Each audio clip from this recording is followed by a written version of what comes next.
अवधूत चिंतन श्री गुरुदेव दत्त.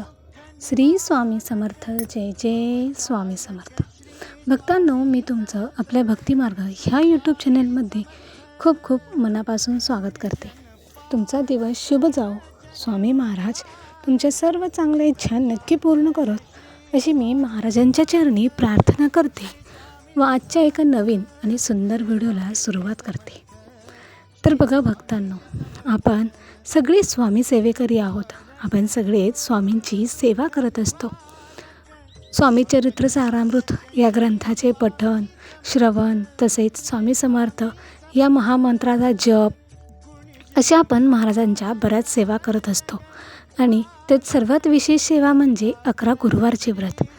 जर स्वामी महाराजांचे तुम्ही 11 गुरुवारचे व्रत केले तर तुमच्या मनात जी काही इच्छा असेल किंवा ज्या फलश्रुती तुमची जी काही असेल ते तुम्हाला स्वामी महाराज नक्कीच देतात.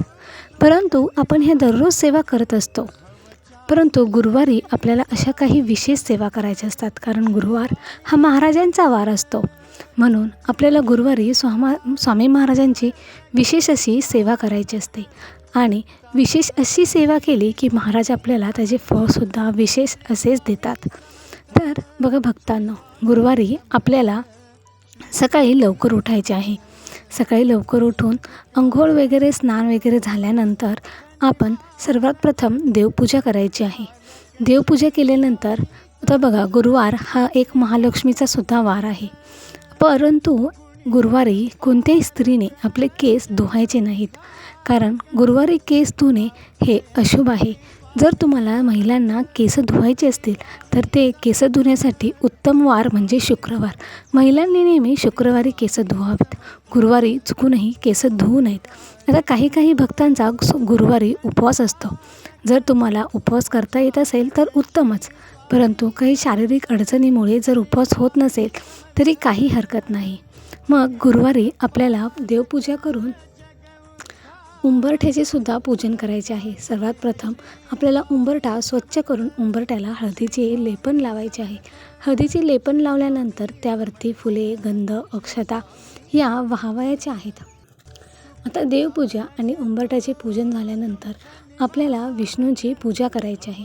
कारण गुरुवार हा लक्ष्मी मातेचा वार आहे. परंतु ज्या घरात महाविष्णूंची पूजा होते तेथेच लक्ष्मी वास करते. म्हणून आपल्याला भगवान विष्णूंची पूजा करायची आहे आणि त्यांना पिवळ्या कलरचे फूल वाहायचे आहे. तसेच प्रसादसुद्धा तुम्ही पिवळा म्हणून ठेवू शकता. आता हे झालं गुरुवारचे पूजा. आता महाराजांची पूजा कोणती करायची ते आपण पाहूयात. आता जर तुमच्याकडे महाराजांची मूर्ती असेल तर, किंवा जर तुमच्याकडे मूर्ती नसेल आणि स्वामी महाराजांचा फोटो तरी असावाच, फोटो नसेल तर तुम्ही एक तरी फोटो बाजारातून नक्कीच विकत घ्यावा. महाराजांचा फोटो किंवा मूर्ती घरात असणे हे आवश्यकच आहे. त्या मूर्तीला अगोदर स्वच्छ पाण्याने स्नान घालायचे आहे. तसेच जेव्हा तुम्ही त्याच्यावरती पाणी घालत असाल मूर्तीवर, तेव्हा श्री स्वामी समर्थ, जय जय स्वामी समर्थ या मंत्राचा जप करत राहायचे आहे. त्याच्यानंतर पंचामृताने त्या मूर्तीला स्नान घालायचे आहे. स्नान घातल्यानंतर त्या मूर्तीला गंध, अक्षता लावून त्यांच्या ठिकाणी प्रतिष्ठा करायची आहे. ते सर्व झाल्यानंतर तुम्हाला चाफ्याच्या फुलांचा एक हार बनवायचा आहे. तो हार महाराजांच्या गळ्यात घालायचा आहे. त्यानंतर आता आपण दररोज म्हणजे जे स्वामी सेवेकरी आहेत ते दररोज स्वामी समर्थ सारामृत या ग्रंथातील 3 अध्याय दररोज वाचायचेच असतात. म्हणजे ते कंपल्सरी आपण वाचायचेच दररोज 3 अध्याय. असे 3 अध्याय वाचलेत की तुमचं एका आठवड्यामध्ये एक संपूर्ण पारायण पूर्ण होऊन जातं. तसेच दररोज 1 माळी तुम्हाला स्वामी समर्थांचा जप करायचा आहे. हे 3 अध्याय आणि 1 माळी जप हे आपण दररोज नित्यनियमाने करतच असतो. परंतु गुरुवारी आपल्याला महाराजांची पूजा करून झाल्यानंतर, त्यांना फुलं, अक्षदा वाहून झाल्यानंतर हे स्वामी चरित्र सारामृत या ग्रंथाचे पूर्ण 21 अध्याय आहेत. त्याच्यामध्ये ह्या पूर्ण 21 अध्यायांचे आपल्याला वाचन करायचे आहे. तसेच हा एक पारायण एका दिवसात आपल्याला पूर्ण करायचे आहे. आता हे 21 अध्याय, परंतु हे खूप छोटे छोटे अध्याय आहेत. आता त्याला वेळ किती लागतो? त्याला फार तर फार 1 तास ते सव्वा तास इतकाच वेळ जातो. मग इतका वेळ आपण आपल्या महाराजांना नक्कीच द्यावा. आणि हे पूर्ण एक पारायण गुरुवारचे पूर्ण एका दिवसात करावे. त्यानंतर आपल्याला महाराजांची आरती करायची आहे. महाराजांची आरती करायची आहे आणि त्याचबरोबर आपल्याला 11 माळी श्री स्वामी समर्थ, श्री स्वामी समर्थ या महामंत्राचा जप करायचा आहे. तसेच आपल्याला तारक मंत्र देखील म्हणायचा आहे. आता तारक मंत्र तुम्हाला जर 1 माळी होत असेल तर ठीक, किंवा मग एकदाच म्हणा.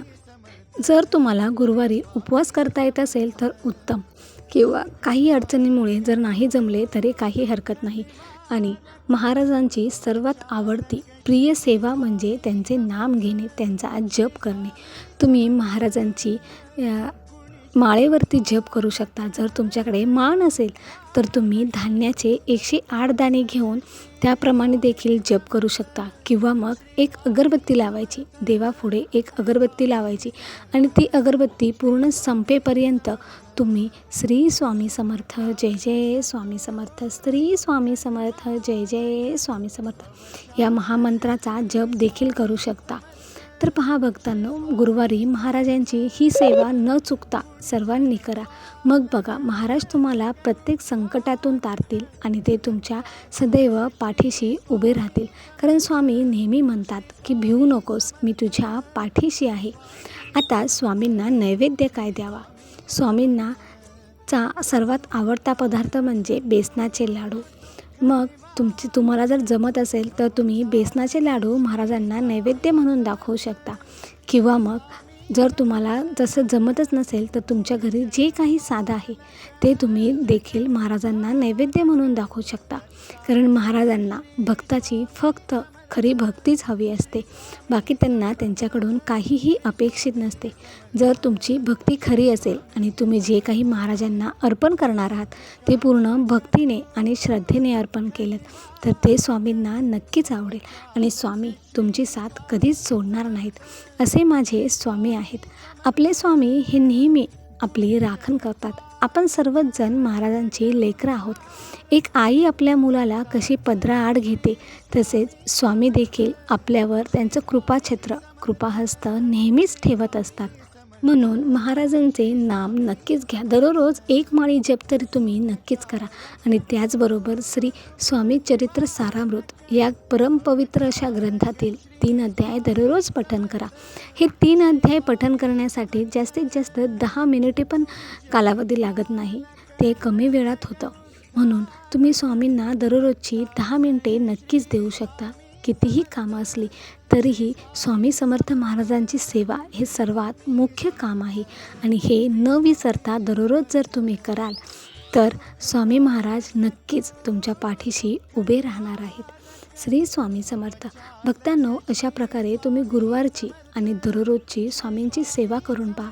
तुमच्या आयुष्यामध्ये कितीही मोठी अडचण असू दे, कितीही मोठं अशक्य काम असू दे, बघा ते शक्य नक्कीच स्वामी करून दाखवतील. विश्वास ठेवा. कारण स्वामी म्हणतातच की भिवू नकोस, मी नेहमी तुझ्या पाठीशी आहे. स्वामींच्या या वचनावर विश्वास ठेवून स्वामींची सेवा करा आणि सेवेकरी बना. कारण जेव्हा आपण स्वामींची सेवेकरी बनतो तेव्हा आपल्याला आपल्या नशिबात नसलेल्या देखील गोष्टी सहजपणे मिळून जातात आणि तुमच्या मनात ज्या काही गोष्टी आहेत ते स्वामी नक्कीच तुम्हाला देऊत अशी मी स्वामी महाराजांच्या चरणी प्रार्थना करते आणि आजचा व्हिडिओ इथेच थांबवते.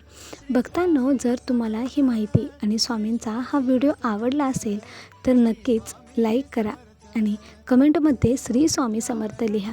आपण जपमाळेवरती तर श्री स्वामी समर्थ सहजच म्हणू शकतो, परंतु जेव्हा आपण श्री स्वामी समर्थ असे टाईप करतो तेव्हा ते पूर्ण मनाने आणि अंतर्भावाने ते आपल्याकडून टाईप केले जाते. कारण तेव्हा आपल्या डोक्यात फक्त श्री स्वामी समर्थ असंच टाईप करायचं असतं. आणि जेव्हा तुम्ही जपमाळ ओढता तेव्हा देखील मनामध्ये दुसरे कोणतेही विचार न येता फक्त श्री स्वामी समर्थ या नामाकडेच ध्यान द्या आणि तसाच जप करा. भक्तांनो, जर तुम्हाला व्हिडिओ आवडला असेल तर लाईक करा आणि कमेंटमध्ये श्री स्वामी समर्थ जरूर टाईप करा. आणि जर तुम्ही आपल्या चॅनलवर नवीन असाल तर आत्ताच भक्तिमार्ग ह्या यूट्यूब चॅनलला सबस्क्राईब करून स्वामी भक्तांना जॉईन व्हा. स्वामी भक्तांना स्वामी भक्त जोडूया आणि प्रत्येक कुटुंब स्वामीमय करूया. श्री स्वामी समर्थ. संपूर्ण व्हिडिओ पाहिल्याबद्दल धन्यवाद. पुन्हा भेटूयात अशाच स्वामींच्या नवीन व्हिडिओमध्ये. तोपर्यंत श्री स्वामी समर्थ.